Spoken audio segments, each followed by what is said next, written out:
শিলা and Prosenjit ব্লগে আপনাদের সবাইকে স্বাগত জানাই। আজকে আমরা এখন এসে পৌঁছেছি একটা বিশাল পার্কিং এরিয়াতে। এখান থেকেই ভগবান শিব ও বিষ্ণুর একত্রিত অবতার এই মন্দিরে আছে। বন্ধুরা, এই মন্দিরটির নাম হলো লিঙ্গরাজ মন্দির। চলুন তাহলে দেখা যাক, দেখতে থাকুন।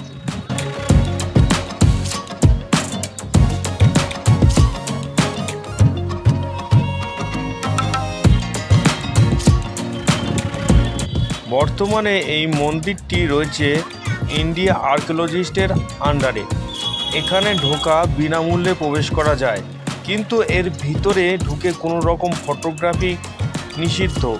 ওই জন্য আপনাদের বাইরে থেকে কিছুটা দেখিয়ে দিলাম বা আমরা ভিতরে প্রবেশ করলাম, তার কিছু অভিজ্ঞতা আপনাদের জানাবো। চলুন তাহলে সঙ্গে থাকুন, ভিডিওটা স্কিপ করবেন না, পুরো দেখতে থাকুন। দেখুন বন্ধুরা, জলের যে জায়গাটি করা রয়েছে কত সুন্দর, বহু প্রাচীন কালে এটি তৈরি করা হয়েছিল। মন্দিরটি হচ্ছে লিঙ্গরাজ অর্থাৎ ভগবান শিবকে উৎসর্গ করে এই মন্দিরটি তৈরি করেছিলেন। কত সুন্দর। আর এই মন্দিরটি পুরনো ভুবনেশ্বরের সবথেকে বড় মন্দির। সুবিশাল পাথরের কাজ করা এই মন্দিরটি রয়েছে, যে দেখলে আপনার মন মুগ্ধ হয়ে যাবে। দেখতে থাকুন বন্ধুরা, প্লিজ বন্ধুরা কেউ ভিডিওটি স্কিপ করবেন না। তাহলে দেখা যাক।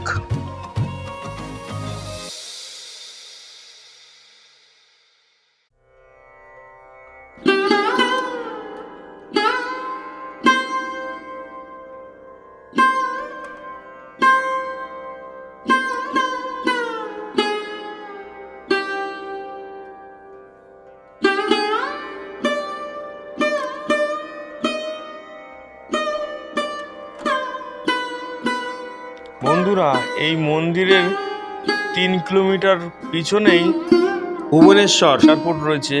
এখান থেকে প্লেন উঠছে নামছে। বন্ধুরা দেখুন,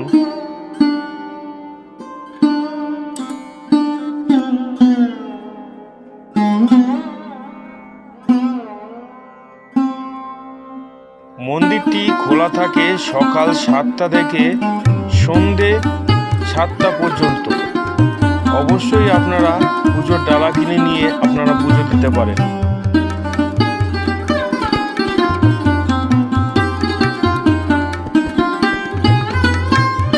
বন্ধুরা, এটি হলো মুখ্য দুয়ারের গেট। কি সুন্দর লাগছে।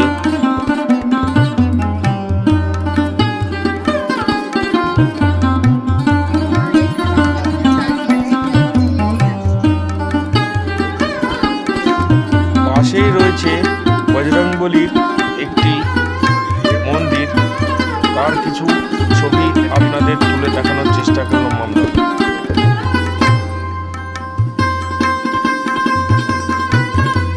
দেখুন গাছে কত বেল হয়েছে। এই বেল গাছের গোড়াতেই আবার শ্রী গণেশজির মূর্তি পুজো হয়ে থাকে।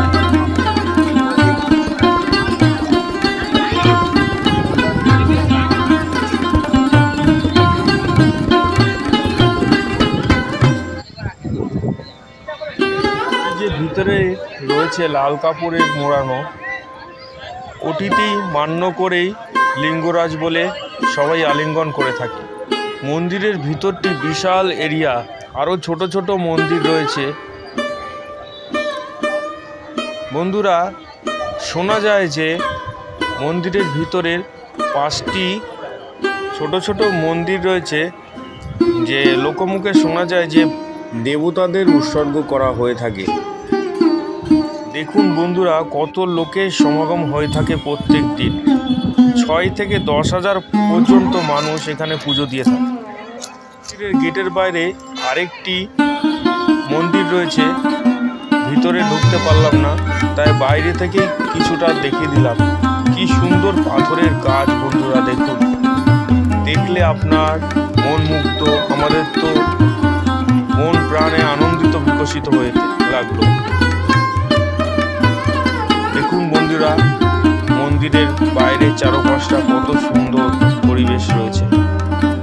আর বন্ধুরা, যদি আপনারা পুজো দিতে চান, অনেক পান্ডা ঘোরাঘুরি করছে, তাদের দিয়ে পুজো দেবেন না। ভারত সেবাশ্রম যে পান্ডারা রয়েছে তারা অল্প পয়সা নিয়ে আপনাদের পুজো করিয়ে দেবে খুব সুন্দরভাবে।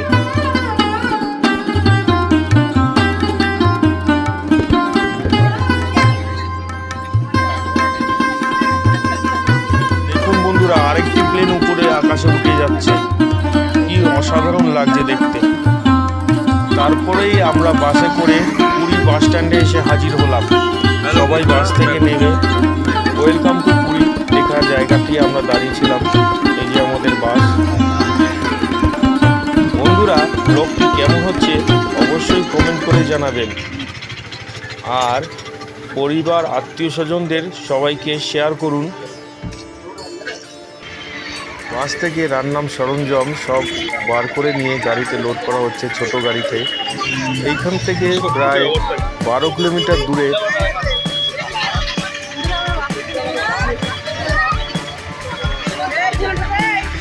জয় জগন্নাথ পুরী বিচের পাশেই আমাদের হোটেল ভাড়া করা হয়েছে। আমরা এখন ছোট গাড়ি বাসে করে যাব।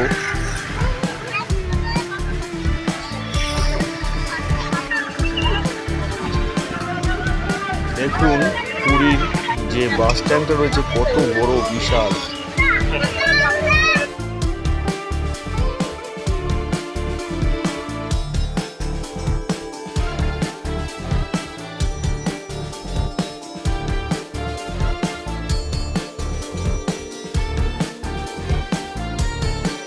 হ্যালো, জয় জগন্নাথ। জয় জগন্নাথ।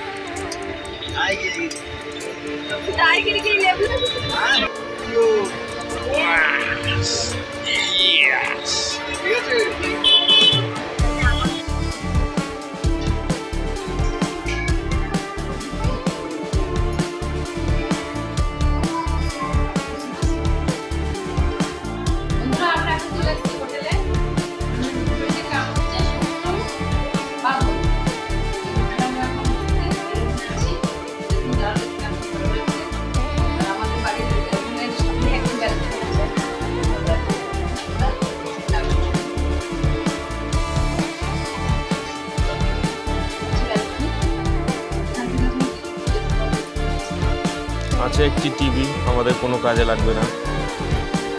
এই যে একটা কভার দিয়েছে জামা প্যান্ট রাখার জন্য। এদিকে বন্ধুরা লাইটটা জ্বালিনি। একটি রয়েছে ছোট কিচেন, তার পাশে রয়েছে বাথরুম। বাথরুমটা ঠিকঠাকই আছে।